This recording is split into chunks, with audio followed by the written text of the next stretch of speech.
You are listening to the podcast for learning the language of A Course in Miracles so you can understand the meaning, embody the message, and live the teachings as a way of life.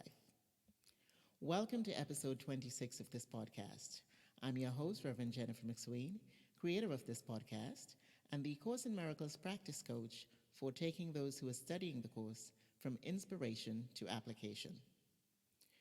On this week's episode, I'm going to talk about another theme or idea that is central to the world and A Course in Miracles, yet one that is perceived and practiced very differently in each case. That theme or idea is gratitude. And unlike the way it is in the world, gratitude in A Course in Miracles is not about being grateful for what you have, but for what you are. And not being aware of this distinction is another way in which students of the course often misunderstand what the course is really saying, and as a result, struggle to apply what it's teaching or what it is that the course wants us to learn. So, from the perspective of the world, the way we look at gratitude and the way we practice gratitude rests on the misperception that we're lacking, we're unworthy, and undeserving. The general underlying belief is that everything we get, we have, or experience, even our life itself, is given to us by God as a gift or a blessing. And if you doubt that this is the belief by which we operate, just take a look at our common first response to either getting something we want, winning something, or coming into some kind of good fortune, or perhaps avoiding something tragic like an accident or having a medical test result come back negative. Our first words are usually, "Thank God." And we say this whether we're atheistic, agnostic, or otherwise, right? You often hear people talk about how much God is doing for them, or God has done for them, or how He has blessed them, and how grateful they are. And especially because they don't know what they did to deserve such blessings. Another common example is when someone seems to be thriving through what appears to be a trying situation, or beating the odds against an illness that they should have not lived through. They would say that, it's the grace of God that was given to them. And towards those who aren't thriving or beating the odds, they would say, "There but for the grace of God go I." The belief that it is God that gives us everything is what defines the way we look at the world. And it can't be any other way, because our fundamental belief is that the world is real and God created it. This is the foundation of religions. The central idea, it is also the central idea of the ego's thought system, the idea that the world is real and God created it. And this is why gratitude, as looked at and practiced in the world, as being grateful and thankful for getting and having things, and to others for what they give and do, what they give to us and what they do for us, this is why gratitude is looked at this way. Because after all, the ego's thought system is defined by separation, lack, and differences, right? And it operates under the principle of one or the other, in which if one person gains, it means another had to have lost. For example, if I'm competing with you or playing a game with you in some kind of a game with you, if I won, it's because you have lost. And it is also the same principle operating that says we're separate from God and we're separate from each other. And this perspective suggests that God is a God of favorites, and there are differences because some of us are more blessed than others. So God favors some of us more than others. It also implies, though, that we could suffer less. In other words, be more peaceful and be happy and be grateful and thankful when we see others who are suffering more because we have been blessed. This is the basis of gratitude from the perspective of the world. And as you can see, this is not a very loving perspective, as well intended as it might seem. Now, gratitude is integral to the practice of A Course in Miracles. It is a theme that is referred to throughout the text and in several workbook lessons. But gratitude from the perspective of the Course, as you might suspect, is radically different from that of the world. There are two ways we can look at and experience gratitude. One is the egos that we just talked about, and the other is the Holy Spirit's.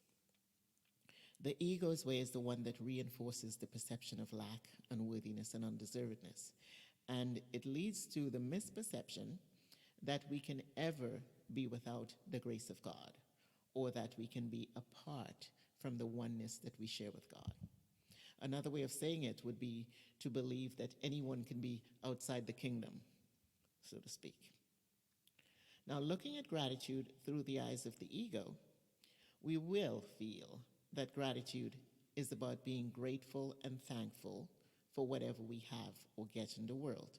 Things like health, money, a great career, a loving and supportive family and or relationships.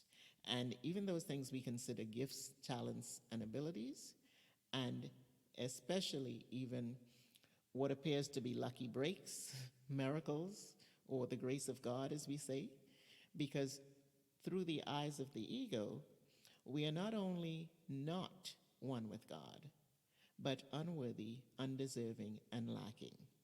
So we need to show our appreciation and gratitude for everything we get to God and to everyone who gives us anything, lest it be taken away. Gratitude from this perspective, though, is like a weapon, because what it does is it destroys our awareness of the oneness that we share with God and with all there is, because it's validating the belief of in separation, differences, and appearances of lack.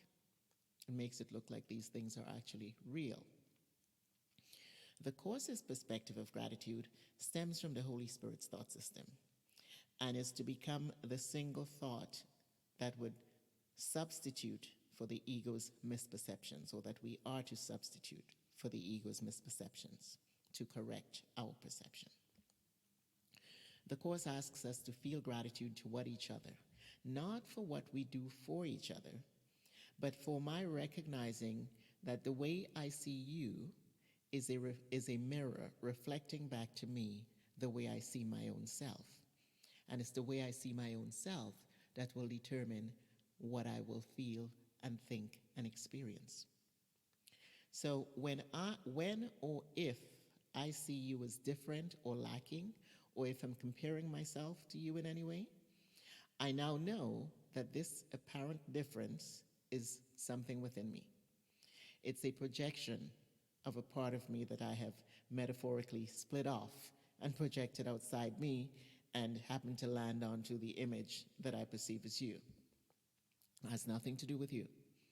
Recognizing that you, this split off part of me that I'm seeing outside me, is not outside me, but really a part of me in my mind, reminds me that I'm not perceiving rightly and that I can choose to see you differently, and in so doing, see myself differently. It is this recognition that we are to be grateful for because of what it means. Gratitude, like everything else from the perspective of the Course, is a learning device. When you understand that gratitude from the perspective of the Course is being grateful for what you are and not what you have, you will turn your attention to who you really are. And as a result of doing so, you will naturally feel grateful and thankful, just naturally, for anything. You will simply be grateful and thankful, because you'll be reminded of the oneness that you share with God and all others. That means there is no lack. No one can ever not have the grace of God. And what you are to be grateful for is the opportunity your misperceptions provide, because they help you to recognize that you're perceiving falsely and that is the cause of your feeling fearful, lacking, and outside the kingdom. So, what you give thanks for is the classroom, which is any situation or circumstance in which you find yourself that you're not peaceful or you're feeling not grateful for, or that you're feeling grateful for. The specific condition, event, or person that stands before you.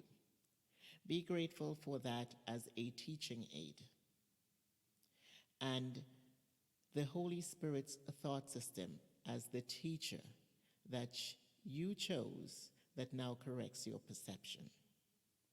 So you're grateful for the classroom, whatever the circumstance, the teaching aid, the specific condition or person that stands before you.